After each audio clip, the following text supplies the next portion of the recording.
Ранак працоўнага дня. Дзеці ідуць у школу. Больш дарослыя самі, маленькія з бацькамі, дзядулямі і бабулямі. Супрацоўнікі ДАІ перад пачаткам заняткаў дзяжураць на нерэгулюемых пешаходных пераходах, побач з вучэбнымі установамі і праводзяць профілактычныя размовы аб выкананні правілаў дарожнага руху. Это светящиеся такие маячки, фликеры, да, обязательно их надо использовать. Держи, я вам подарю, чтобы они у вас были.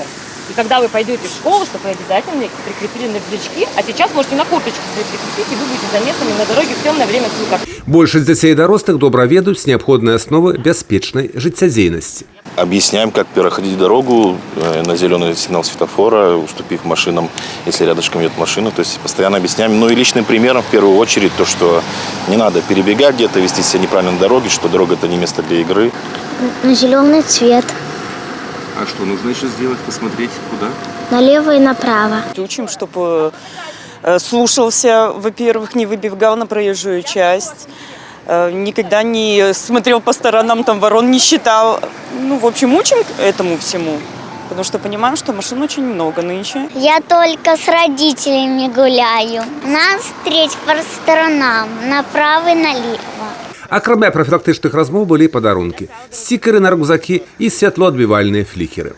Инспектора ГАИ и милиция общественной безопасности напоминают детям, как безопасно пересечь проезжую часть. Ну и, конечно же, присутствие инспектора милиции около пешеходного перехода дисциплинирует водителей, которые, как мы можем сделать вывод, останавливаются и предоставляют преимущество движения несовершеннолетним участникам дорожного движения. Акцыя «Увага дзеці» знайшла працяг у вучэбных установах. Супрацоўнікі Дзяржаўтаінспекцыі правялі урок па асновах бяспечнай жыццядзейнасці з вучнямі першых класаў. Проводится систематическая целенаправленная работа по профилактике дорожно-транспортного травматизма среди несовершеннолетних. И актуальность данного направления воспитательной работы имеет именно в первые дни нового учебного года. Хорошим подспорьем в воспитательной работе является и встречи с представителями государственной автоинспекции, что всегда носит практикоориентированный характер и, безусловно, приносит положительный результат.